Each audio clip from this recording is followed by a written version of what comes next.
So hello, welcome back. This is the part 2 video on ambulance availability predictor.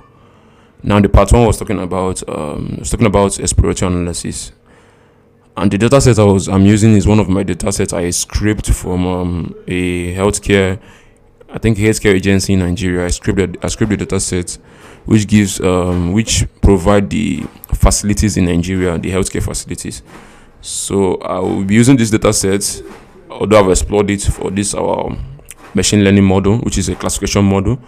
I named it ambulance availability predictor. So I'll be using it in this project to predict how many facilities that has ambulance services in Nigeria. So okay, I'll have to import my data set first of all. Now I'll be using the NumPy and the pandas at once. There's a reason for that, because normally when you're working with machine learning model, many people use NumPy, but I used pandas for a reason, because I was finding it hard to perform one-hot encoding in NumPy. So I used pandas to do one-hot encoding, then I converted the data set back to NumPy. You may not understand what I'm saying, but when I'm done with the project, you understand it. So okay, let me just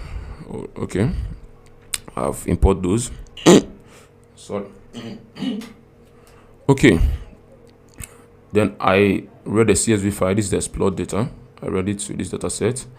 Then I use what this is doing is here is okay. This is the data set over here. .ilook. Now this semicolon signifies that I'm choosing all the rows. That's why I didn't add any number before and after. So I'm choosing everything, all the rows. Then for the column, I'm choosing all the whole column, because I'm not starting from where, which is when you see something empty, when you are dealing with this, something like this, when you see something like the first part is empty, simply means you are starting from the beginning of your data set, which is the first column. So starting from the first column till the second to the last column, because in indexing, your index tag with 0. So what this means is that it will choose all the whole column except the last one, which is -1. The last one is always -1. You know, when you're indexing, starting from the first column it will be 0, but starting from the last one it will be -1. Then the second to last will be -2 and or -3 and on and on. So that's what I did there. Then for here, which is the y, now I'm separating these two to x and y for a reason, because when you're dealing with machine learning models, the x is used to predict the y.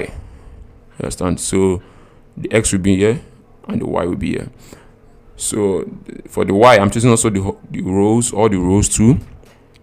Then I'm not choosing only the last column. That's why I didn't add this semicolon. Only the last column. That's what I'm choosing, because that's the last column is what we actually predict.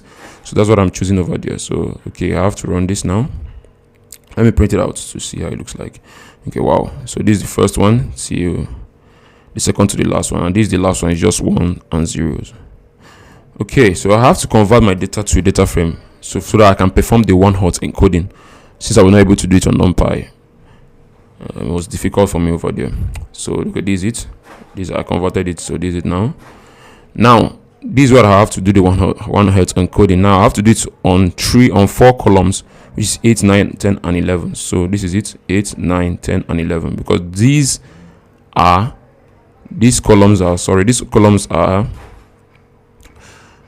in categories. So when you are dealing with categorical variables in the machine learning model, you have to one-hot encode them. The reason for that is machine learning model doesn't understand letters. It doesn't understand categories. It doesn't understand alphabets. What you only understand is numbers. So when you one-hot encode, you are converting those categories or alphabets to numbers, which is 1s and 0s. Now how this works is this. For example, for this column now, this is the first category, which is Abia. Now when we convert this into when we one-hot encode this, it will put 1, like it will add. Okay, sorry, when we one-hot encode this, Abia will be 1 and others will be 0. Now we're having 36 states in Nigeria, which means that Abia will be 1 and the other 35 will be 0. So okay, the second one didn't appear here, but the second one is Adamawa. When we are dealing with Adamawa now, Abia will now be 0, the Adamawa will be 1, and others will also be what? 0. So you see it, that's how it works. Until we come to the last one. The last one, everything will be 0 except the last one, which is Zamfara, will be 1. So whenever you see 0, 0, 0, 0 at the end, you see 1, you know that is Zamfara. When you see 1 and others are 0, then that is Abia. So that's how it works. Then for this one too, the same. This is just public and private. So public may be 1, and this one will be 0, or this one will be 1 and 0. So in either ways, it's still the same thing. So for the registered, it's also be 1, 0. If the other ones, it also be the same thing. Just based on the only difference is that the 1 are in different position based on the categories. So for this one, all of the day of the week will be 1, others will be 0. Then maybe this particular one maybe could be 1, 0, 1. So depends on the position of the what category. So okay, I'll run that. For this one, let's run how to code it now. Run this. Okay, as you can see now, it's true and false. Now true and false is Boolean, but in computer science, is true is 1 and false is 0. So either use true or false, or 1 and 0. Just the same thing. It's just like when you're dealing with switch. When it comes to a switch, you have up and down. So that's it, which is maybe up is to turn on the light, which is 1, and down is to turn it off, which is 0. But that is computer science. That is computer science. So I don't have to focus on that. So this is it. I can see Abia true, others will be false. Then you see Adamawa false. The next one should be true, then others should be false. So that is all for that. So let me convert it back to NumPy. Then print it out. Now when it comes to machine learning, you have to split your data set. Now this splitting is very important. The reason for splitting is that so that you'll be able to test your model before pushing out for production. So you don't have to just create a model. You have to create a model. You just push it out without testing it. That could cost a lot, especially in terms of business. Maybe you spend a lot of money to create such model and you just push it out without testing. It doesn't make any sense. So we have to test the data set. We have to test the model first of all before pushing it out for production. Now we have to split our data sets into 4 parts. We have to put it into the training set. The training set will be, we have X and Y, which is this. And the test set also X and Y. So equals to this. Then these are X and Y. Then the test size. Now this is depending on your preference, like what you prefer. Now what this means is that this is just 20% of our data set. So 20% will be for testing, 80% will be for training. Now some people use 30% for testing and 70% for training. So it depends on your choice. Then for the random state, you can put a number here. Now what the random state does is that it makes sure your model will remain the same anytime you run it. Now I've run this model more than 3 times now, and it's the same thing throughout. So it's because of this random state. Because when you don't use this random state, it will give a different test set all the time you run it. Okay, let me say I run it for the first time. It will select a particular test set for me for testing. I may run it the second time. We select a different test set. Now that could mess up our model because our model may predict, okay, this is the training set is already familiar with. You understand? Then when we run this code the second time, the test, it may now give us a different test set again, and maybe the test set it may give us now maybe part of the training set before. So like it will just mess up the model. I don't know how to explain that, but it's very, very advisable to use the random state. So let's run that. Split it. So okay, these are this. So I just printed it out. Now before you train your model with a particular model, because that is the fun part, you know, the fun part about machine learning is just training your model and you getting your result. But the most boring part is for you to set up your data, because you have to set up the right data and you also have to use the right model. So setting up your data is actually intensive. Like is when you are feature scaling or feature engineering is when you're selecting your features or you are doing your feature engineering, sometimes it used to be time consuming and boring, but you have to do it. Wow. So before you use your model, you have to feature scale it. Now this doesn't apply to all models. there are some models that don't need feature scaling. You can just run your code. You can just run the data out with them, but I will not have to explain that for now. I'll do a separate video for that. So what this is actually saying, now there are two types of feature scaling. We can use normalization and standardization, but most of the time it's advisable to use what? Standardization, which we'll be using here. Now the standardization is between, I think, -3 and +3. I can't remember but I think it's between that -3 and +3. Then the normalization is between 0 and 1. So when you standardize your data, you are putting your data in a particular range. Now, the reason for this is that if you don't do that, your data outlier may affect your model. So your model may not be able to read the patterns in your data properly. So it could affect your model, and your model may predict something that is off the what you need. So that's why it's sometimes advisable to. That's why it's not sometimes. That's why it's always advisable to use feature scaling in some particular models you'll be using. Now, the models we'll be using over here, all of them need feature scaling. So that's why I used it. But there are some models you'll be working with, it may not need feature scaling. I think some regression model doesn't need feature scaling. So we don't have to. Let me explain this now. Now, what is going on here is that we're choosing all the whole columns. Then we're choosing all the whole rows. Then we're choosing column 0 to 7. Even though you put 0, you not put anything here, it's still the same. 0 to 7. Now the reason for this is this. Okay, see, this is the column we're choosing, 0 to 7.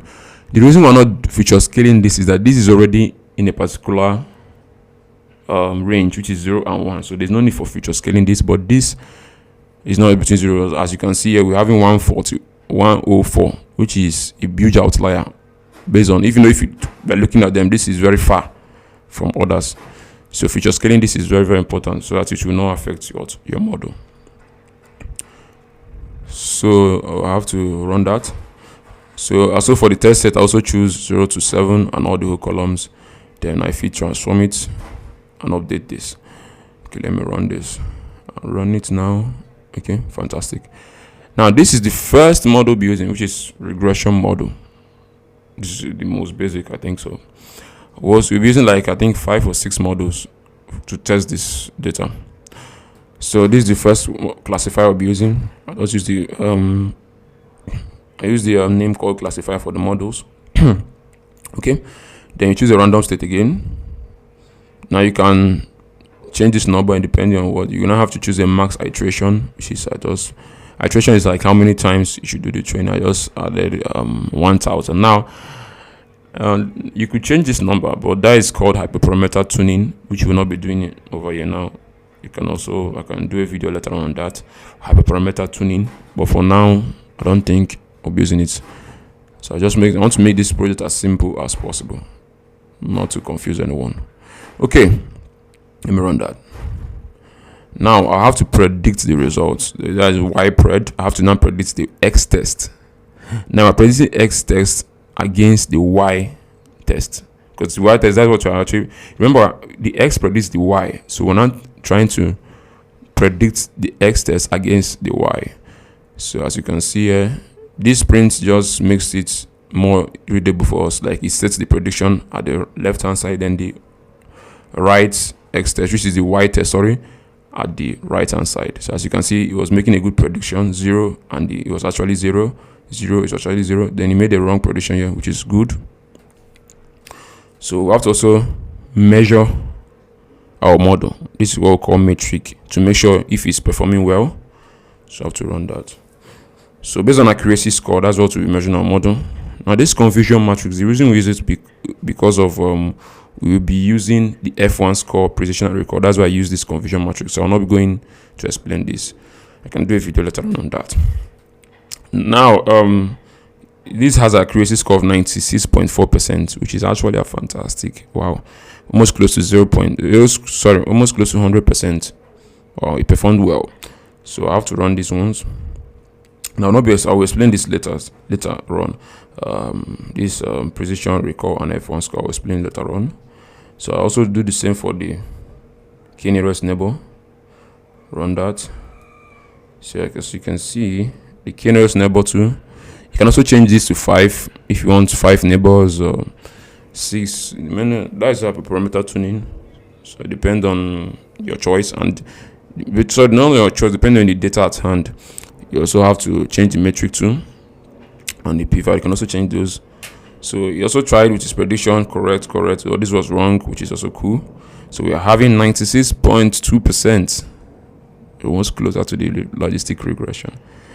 Okay, and also the F1 score. So we have to also do the kernel SVM to run it throughout. This one takes a little bit of time. Now there's one module I'll not be using, which is support vector machine. Now that module takes a lot of time. It consumes a lot of time for you to train your data. So I'll not be using it on this project because that could take up our whole time. So I'll just be using these few ones, which is logistic regression, k-nearest neighbor, kernel, SVM, naive Bayes, decision tree classification, and random forest classification. You see others, just that you can also change this to a different kernel if you want, and the state you can use any number. But if you're changing it to different, remember I call it hyperparameter tuning, but that is depending on your data at hand. Maybe you don't have enough data. You can do hyperparameter tuning on your models, to meet up with the data you have at hand. So, okay, you have trained the model again. Let's now predict that too. I want to check the accuracy score to make sure it meets up. Okay, as you can see, this is the naive Bayes. Let me run the naive Bayes too, so that it will not take up our time to run that. So as this one is done, she also continue with the other one. Okay, most of the time this SVM modules take a lot of time. This kernel mod SVM is part of support vector machine. Today is support vector machine. So okay, this one also 96.3%. This is actually fantastic.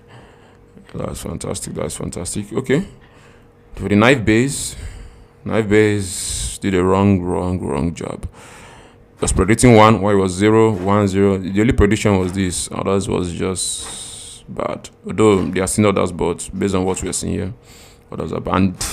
Very low accuracy score. Wow. This is very bad. This is just, I think, 6.5%. This is very bad. I cannot use this model when I'm trying to choose the particular model at the end of the day. Now, this decision tree classification, we'll also run that. Now, okay, for decision tree, that was fast. Okay, for decision tree, we have 95.3%. Wow, he got most of them right. Only wrong one here. That is fantastic. Okay, then for the random forest, also run that too. For the random forest, I love this a lot. This random forest. Most of the time, random forest I prefer most of the time when I want to choose a particular model for production, or for my I want to choose it at the end of the day. I mostly go for random forest, but the thing depends on the objective of your project. So, and what's your business actually need at the end of the day. So that's what you select your model based on. So I'll have to choose logistic regression. Now this is my final note because I've run all models. So let me give my final note. So I have to choose logistic regression because it has an accuracy score of 96.4%. But that's not the main reason, because there are others that are 90 plus. Even there are others that are more than that. I think so. So it's 90. Okay, this is 96.1, not up to that. But there are others that are 90 plus. So I'll not be using the accuracy score as my final metric for me to conclude. I said the main reason I choose logistic regression is because it has the highest F1 score. Now this at the F1 score. Logistic regression has the highest F1 score. And the reason for that, and why I am using the F1 score instead of precision, why I'm using this instead of precision and recall, is because I want to make sure the model has a balance between precision and recall. Now, precision in terms of this project is for my model not to falsely predict a facility that provides ambulance services when it doesn't. And also, we don't want to miss a facility that provides ambulance services, which is recall. Now, these two scenarios can cause a huge damage. It's just like, because we're dealing with human life. Just like, okay, someone is sick or is in a critical condition and he or she needs ambulance service. Yes, and maybe you now install this kind of predictor maybe on your on an app or maybe say a website. Then at the end of the day, maybe the person now use your service, to patronize you or something like that. And at the end of the day, the person maybe was trying to check the nearest facility to take the person who is in critical condition, and he searched for a particular facility, and maybe your maybe this prediction, this model predict that the facility does provide ambulance, and when it doesn't, that person could die at that situation. And we don't want a situation when there's a nearest facility that have ambulance services, but due to the model was not able to predict that, the person could also die. So that's why we use the F1 score. F1 score is just like a balance between the both of them. So that's why I chose logistic regression at the end of the day. So you understand? So I will not be going into the nitty-gritty of all this here, but I think a separate video will be better for this, because this is much more technical than what you think. You'll be seeing something like true positive, false positive, false negative, true negative. That sounds highly technical, so I'll not be going into that. So thank you all. This will be the end of this wonderful project. Like, this is my first classification model I've ever created, and it was all fun. Machine learning is very, very fantastic.